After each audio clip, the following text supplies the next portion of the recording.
Good afternoon. Afternoon. What's your name? Tammy Saudio. Okay. What do you do? I'm an educator. Okay, great. Okay, so this first question goes: I don't know if you know anything about the recent minimum wage. Yes. Okay. What do you think about the amount of this new minimum wage? Okay. Minimum wage is obviously not a true reflection of the price of commodities in the market as we speak, but I think it's something that's a bit okay. Why I'm saying this is that increasing minimum wage so high also has its negative impacts. Um, if the government has agreed on 400,000, it should have increased or spiked up inflation in the country, and a lot of part of the consequence of that would have been that most of the workforce of the federal government and even state governments who cannot afford it, will have to retrench some of their workers. Apart from that, the fact that states will now be compared to pay that, a lot of states will just feel reluctant and do what's on their mind and start owing salaries. And the second main consequence of increasing minimum wage up to that amount is that a lot of private firms will still not be able to meet up to pay. But 70,000 or 77,000, I don't know the actual amount, is something that is, I feel, is fair enough. But that we better it was 100,000. So let's say round figure. But it's okay. Well, speaking about the NLC accepted this amount, but how does it make them look in the eyes of Nigerians? I don't know, in my eyes or in the eyes of some of my friends who share the same views and thoughts with me. I think the NSC, they're trying to play very safe. So what they're asking, they know it is not realistic. Paying 400,000 naira, the federal government, it's not realistic. Not just the Nigerian economy is bad. A huge chunk of the global economy is bad at the moment. Yes, 70,000 is not enough, but that benchmark is something is a bit manageable. From 30,000 is a huge margin, about 40% increase from what it used to be. In the eyes of the masses, some people may see them as political big whips or political I don't know the right word to use now. Political swayers, I don't know. But to me, they've done the best they can do. It's one thing to protest, one thing to try to force the government to do something, and it's another thing for the government to actually do that thing. I think the populace should be grateful to NLC for pushing this agenda forward. And a part of what they've done, they've been able to make the presidency to sign a pact agreement to have a review of the minimum wage every 3 years instead of the 5 years it used to be.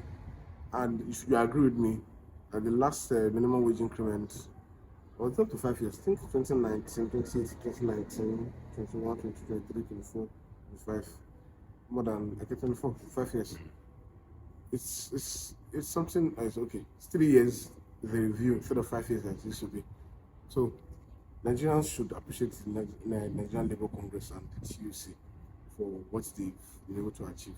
Not up to what we expect, but something.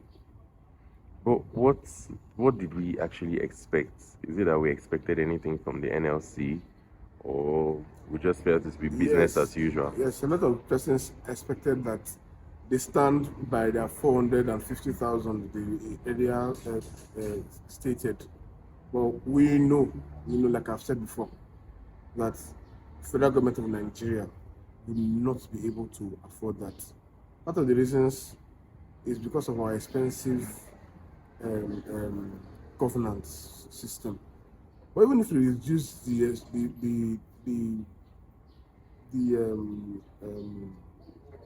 our governance structure, the money we pay or we spend on governance in Nigeria, we still not be able to pay 400,000, 450,000 maybe. what I think can be done is that cost of governance be reduced drastically. Presidency has moved in an effort to merge a lot of agencies and parastatals together. It should be done, reduce cost of governance. Our legislature be merged. A lot of offices are duplicating themselves. The allowances should be cut down, and so that we don't see them as thieves. So when we do that, we will now be able to say that we have a stable economy. There's a lot to save, and there's a lot to spend. Then employ more people. When you employ, because with this 70,000 right now, government can employ more people and pay them. But we found 400,000 employments will hardly happen. That's true. Well, what do you think is the reason why the NLC is not fighting back against this amount? I said it before. The NSC, in their wisdom, did not fight against this amount because of inflation, and that they know federal government has not really tried, but made an effort. They can't fight it. They can't, because it will take a long run. They will end up not achieving what they want to achieve. Well, so lastly, do you think the common Nigerian has any form of hope in this country, especially with a minimum wage that cannot match up to the basic living expenses? Yes, we have hope. We have hope in the country. I personally have hope in Nigeria. That Nigeria will return to its lost glory and even beyond that. We just need to implement some key policies and key decisions, and we see that everything will be okay. Okay, thank you very much. Good afternoon. So, what's your name? Arinze. Arinze, what do you do? Graphics. Okay. So, well, the first question goes, do you know anything about the recent minimum wage? Yeah. Okay.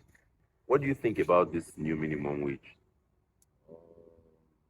It makes no difference actually, Why do you think so? because can 7,000 buy a bag of rice, or pay your NEPA bills, or cost of transportation and that stuff and so on. So that is a no. So 77,000 can't actually solve anything for you. A bag of rice is more than 70,000, and NEPA bills, transportation, and every other stuff.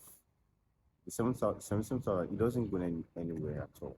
Like, nowhere. Okay. But then the NLC, you know the NLC, Nigerian Labour Congress, the NLC accepted this amount. How do you think it makes them look in the eyes of Nigerians? Stupid actually, and fun. Okay, why do you say that? Because like they don't actually have an aim. Now this NLC has the power to shut down the full Nigeria and also the power to shake the government. But whenever they come out, the next thing they hear is close table behind the doors, and the next thing they come up with another decision. Now how would I put it now, they don't have control over themselves again actually. So they were actually one of the strong arm of the government, but right now they're not there again. Well, what do you think is the reason why the NLC is not fighting back this particular amount? Because they were the ones that proposed the 400,000 before, but then now they have agreed on the 77,000. Why do you think they are not fighting against this amount? Because the higher ups actually, now they're not fighting against it because actually they have their own share inside apart from the 70,000 inside. So it makes no difference. Okay. So, lastly, do you think the common Nigerian has any form of hope in this country, especially with a minimum wage that does not match up to the basic living expenses? No, no, it doesn't. Because the cost of everything in this country is like high. A liter of fuel is 800 going to 900. Cost of transportation is at a high rate, and secondly, cost of food. Now a bread we buy 150, then now we can see bread for at least 800. You can see bread for 2,000 least. You can see right now, and actually we're hearing that one yam is costs 10,000 right now, and for you to buy, you have to slightly for it now. So there's no hope at all anyway. So there's no how someone can survive. Even before we thought that Gary was the reason to survive, but right now, like the robot of Gary will chase you. We like, so I don't see any hope for average Nigeria. All right. Thank you very much.